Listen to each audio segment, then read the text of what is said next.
Assalamualaikum warahmatullahi wabarakatuh. Bertemu kembali di pembelajaran tematik. Hari ini kita masuk ke pembelajaran tematik pertemuan. Lalu adapun tujuan pembelajaran hari ini adalah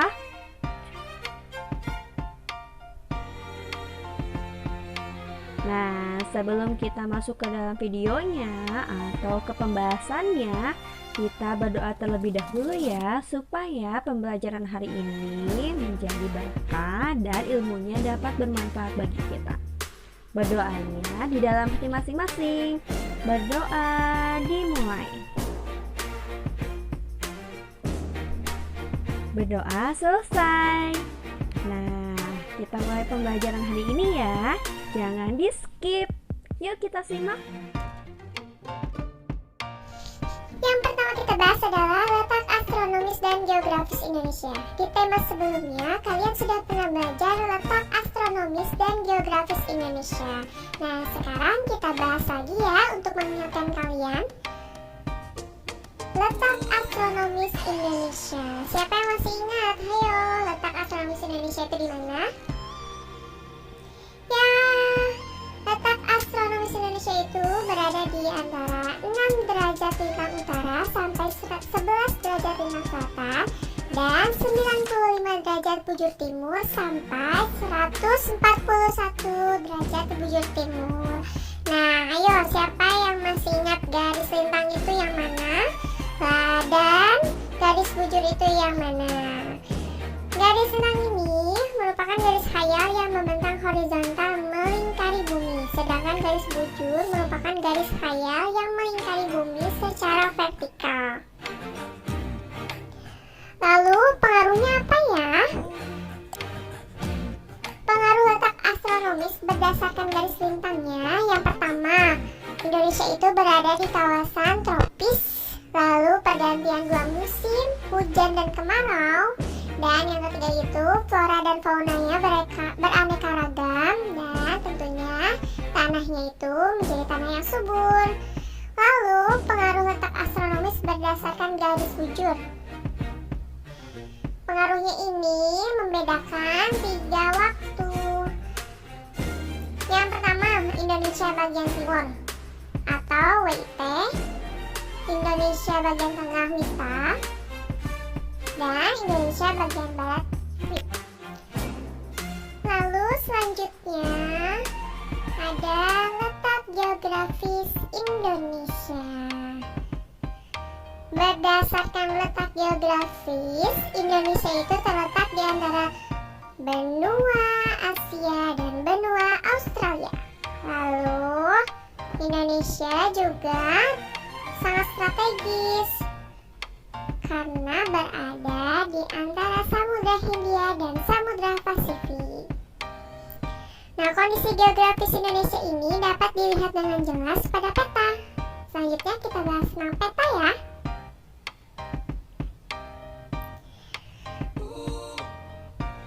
Peta adalah gambar sebagian atau seluruh permukaan bumi pada bidang datar dengan skala tertentu. Peta dapat berbentuk kumpulan peta yang disebut dengan atlas, atau dapat juga berbentuk bola yang disebut dengan globe. Melalui peta, kita dapat mengetahui letak suatu kabupaten, kota, atau provinsi dengan tepat. Selain itu, kita dapat juga melihat berbagai ketampanan alam yang digambarkan dalam bentuk simbol.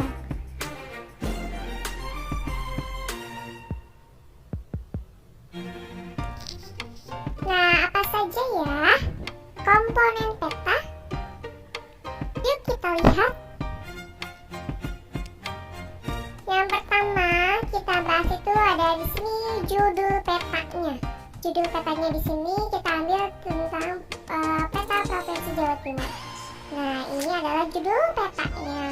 Lalu ada juga tanda arah mata angin. Ini biasanya menunjukkan arah mata anginnya. Lalu ada juga skala peta. Skala peta ini perbandingan jarak pada peta peta dengan jarak sebenarnya, sehingga yang kita lihat ini menjadi lebih kecil dibandingkan dengan jarak sebenarnya. Lalu juga ada garis astronomis. Garis astronomis ini adalah garis khayal di atas permukaan bumi yang terdiri dari garis lintang dan garis bujur. Lalu selanjutnya ada simbol. Simbol ini merupakan tanda khusus untuk menjelaskan sesuatu berupa garis, warna, dan gambar. Lalu selanjutnya ada legenda. Legenda atau keterangan peta, yaitu penjelasan simbol-simbol yang ada pada peta. Lalu selain komponen peta, ada juga jenis peta. Nah, peta ini dibedakan menjadi dua macam. Ada peta umum dan ada peta khusus.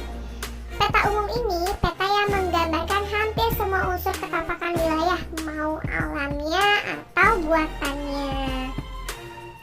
Kalau ketampakan alam dan buatannya itu secara umumnya seperti sungai, gunung, laut, dan danau. Nah, ini ada di peta umum. Sedangkan yang satu lagi adalah peta khusus. Peta khusus ini merupakan peta yang menggambarkan tema tertentu atau suatu ketampakan di permukaan bumi. Contohnya, peta persebaran fauna. Peta persebaran fauna ini menggambarkan berbagai jenis hewan yang tersebar di wilayah tertentu. Lalu ada juga peta persebaran flora. Ini menggambarkan berbagai jenis tumbuhan di suatu wilayah. Lalu ada juga peta curah hujan yang menggambarkan persebaran curah hujan dan besarnya curah hujan di wilayah tertentu. Juga ada peta wisata, menggambarkan objek-objek wisata yang dimiliki oleh suatu wilayah. Dan yang terakhir, ada peta sumber daya alam. Peta ini menggambarkan sumber daya alam yang dimiliki oleh suatu wilayah.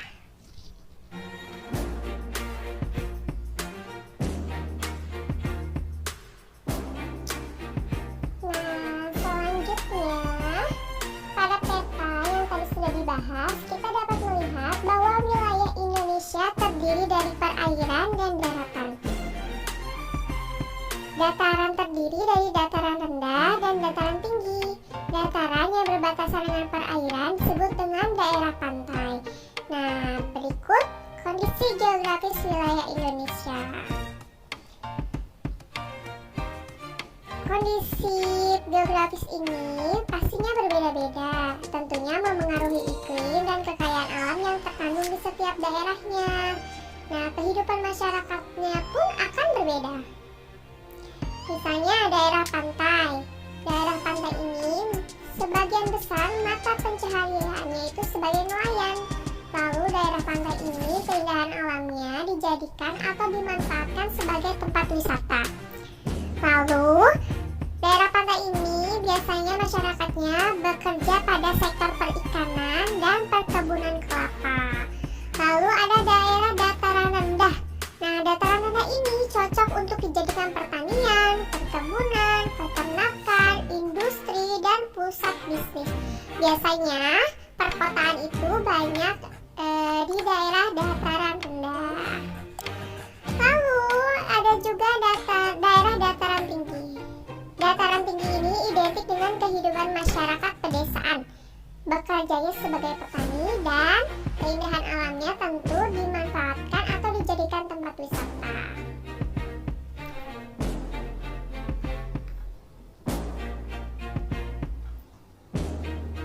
Nah, berdasarkan letak geografisnya yang sudah kalian tadi dengarkan, Indonesia ini disebut sebagai negara maritim dan agraris. Apa sih negara maritim dan negara agraris itu? Sejarah telah mencatat bahwa Indonesia dari dulu dikenal sebagai negara maritim dan agraris. Yang pertama kita bahas adalah negara maritim. Negara maritim adalah negara dengan wilayah kekuasaan lautannya lebih besar dari daratannya dan memiliki potensi kelautan serta aktivitas pelayaran. Hal tersebut sesuai dengan kondisi geografis Indonesia karena Seperti yang kita ketahui, Indonesia merupakan negara kepulauan dengan lautan seluas 2/3 bagian wilayah Indonesia. Sementara itu, luas daratan hanya 1/3 bagian wilayah Indonesia. Sebagai negara maritim, Indonesia memiliki banyak sumber daya kelautan. Untuk mengelolanya dengan baik diperlukan kebijaksanaan, ilmu, dan paham akan potensi besar yang dimiliki oleh sektor kelautan. Jadi negara maritim itu berhubungan dengan sektor kelautan. Lalu selanjutnya ada negara agraris.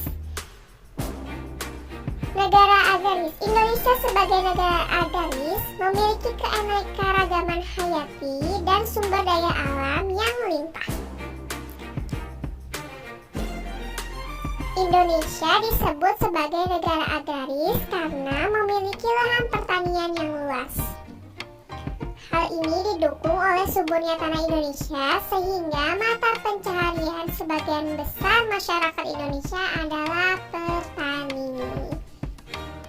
Sumber daya alam inilah yang menunjang Indonesia sebagai negara agraris sehingga sektor perekonomian terbesar di negara Indonesia terletak pada sektor pertanian. Jadi negara maritim itu sektor kelautan, lalu negara agraris itu sektor pertanian. Sudah bisa dibedakan ya, negara maritim dan negara agraris. Itulah sebabnya Indonesia disebut negara maritim dan agraris. Dua predikat tersebut adalah amanah yang harus diemban oleh negeri ini untuk terus memberdayakan kekayaan yang dimilikinya agar dapat menciptakan kesejahteraan masyarakat. Nah, selanjutnya ayo kita berlatih. Silakan kamu mengerjakan buku paket tema 5E halaman 23. Semoga kamu bisa mengerjakannya ya. Jangan lupa dibaca juga halaman sebelumnya. Terima kasih. Nah, tadi videonya sudah kalian tonton sampai selesai kan? Semoga ilmunya bermanfaat dan mudah dipahami ya. Jika masih belum paham, kalian boleh tanyakan pada wali kelas kalian. Kita tutup pembelajaran hari ini dengan membaca Alhamdulillahirobbil alamin. Semoga kalian tetap dalam keadaan sehat ya. Amin. Gue tutup. Wassalamualaikum warahmatullahi wabarakatuh.